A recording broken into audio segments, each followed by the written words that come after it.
Vice ganda. Mahal ka na. Hindi.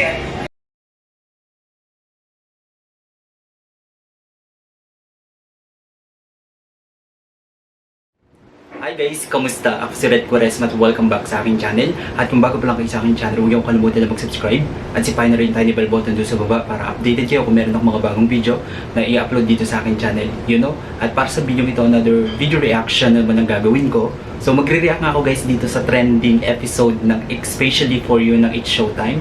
Actually, trending na siya ngayon sa lahat ng social media platforms sa talagang ang daming netizens ang naantig dito sa Especially For You segment ng It's Showtime. Kaya panoorin natin guys. So ito guys yung It's Showtime guys, nagtanggal ng wig para suportahan si April.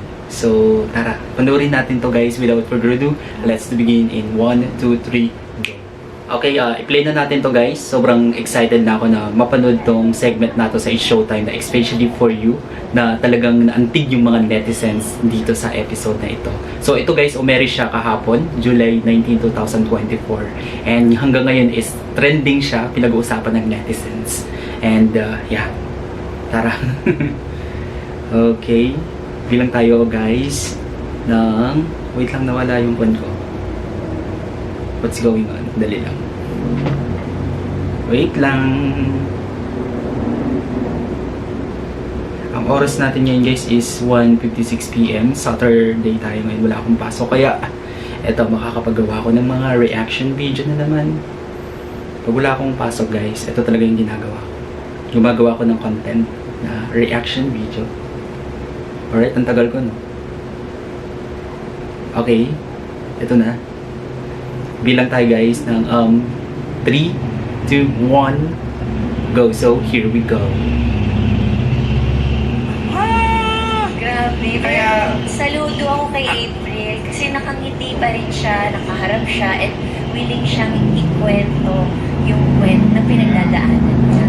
Yeah. At saka, hindi lahat na nagsusuot ng wig gusto na umawala at saka lumante. Yes. And for aesthetic purposes lang. Yeah. Yung iba marami pinagdadaanan. Maraming oras ang itinatawid ng pag-wig namin. Diba? Fashion po. Bukod sa fashion, iniraraos kami ng pag-wig namin. Because this wig gives us power. Yeah. This gives us strength and hope. Grabe yung message ni Mary Energy. Vice, no? Napaka-powerful. Kaya hindi kami nagwibig lang para umarte. Si April kasi is may alopecia siya Pwede guys. magsabi na, tanggalin mo yung wig mo, okay lang naman yan, tatanggapin ka na. No. Lahat tayo nangangailangan ng kakapitan sa buhay. Yeah. Yung iba sa lipstick, yung iba sa blush on, yung iba sa kilay, sa bling, sa damit, sa bra, sa underwear, Yeah.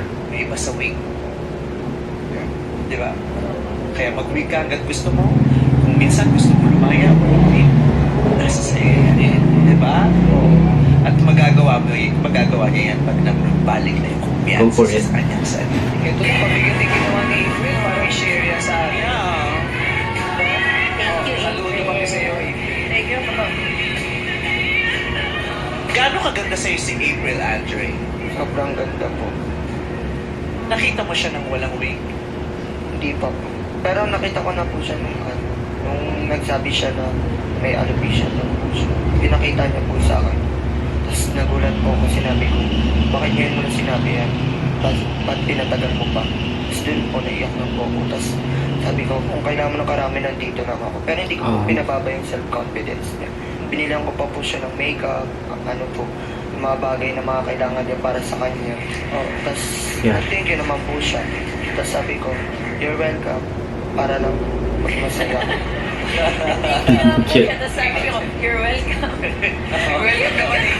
Matatanggap na rin naman yun na mag-welcome ka. Thank you po. Sabi ko naman, you're welcome. Pero hindi ang tanong, April, love mo ba si Andre? Po. Love mo pa ba si Andre? May As a friend po ako. Yeah. Hindi naman po kasi basta-basta nawala yung love ko din sa kanya. Yeah. Ikaw, Andre, love mo pa si April? Opo, sobra po. Hindi kasi kaya tinatanong ko yan, ba't hindi niyo ba kayang ayusin na maging kayo ulit? Kasi tanggap niya lahat, pati Oo. pamilya, lahat na nangyayari. May girlfriend po. Ay, may Nangyari ako niya. Kailangan mo silang sirain. Sinabi mo. Hindi mo Ba't sinabi mo, mahal mo, may kimchi kapal pa pala. Kimchi ba kailangan? Meron na eh. Sabi na mahal daw siya. Sa girlfriend, patawarin niyo kami.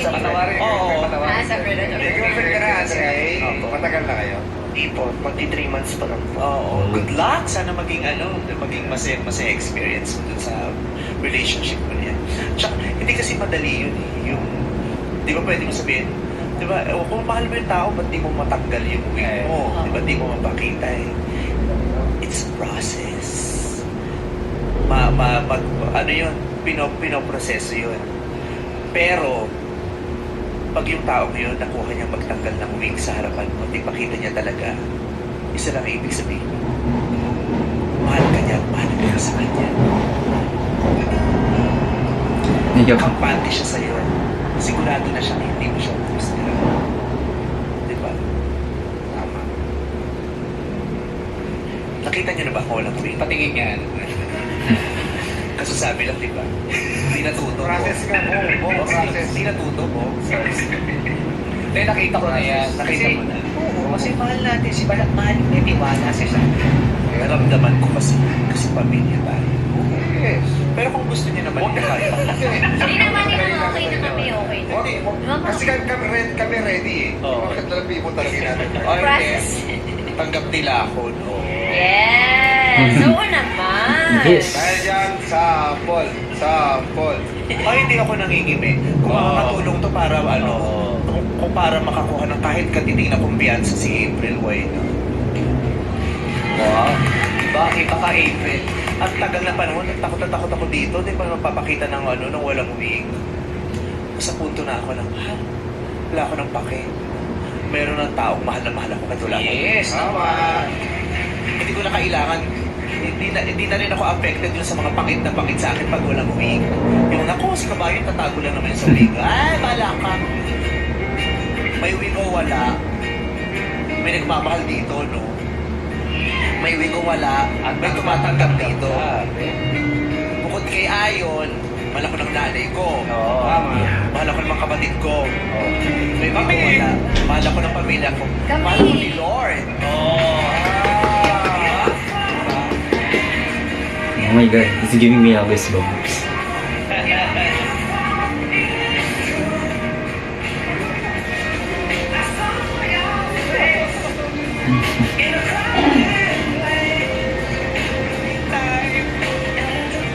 Vice ganda. Mahal ka natin. Hindi. Mahal ka natin. Lolo niya to. Grabe naman. So, na-touch ako. This is not for me. For people like you. For people like you. Bird, sorry. Ang tagal niya itong dinikit, Day. Halika, Bird. Ano bang size mo dito? Ayan. Ito ang ko. Itong isa sa mga saviors yan. Very godmother. Ayan, pwede na yan. Okay ba tayo? Masyado mataas. Mga kaibigan, pag-usapan natin ang itong issue nito. Kasi internet, pag-usapan natin ang issue ng bayan. Ano ba talaga ang hinaharap natin mga Mabaho ka, Dali kaya nyo pa ba? Masyadong mababa. Wow. Grabe no, sobrang nakaka-touch yung episode na and sobrang napaka-powerful, napakaganda ng message na binitawan ni Melly Pies para kay April, para palakasin yung kanyang confidence. Good job.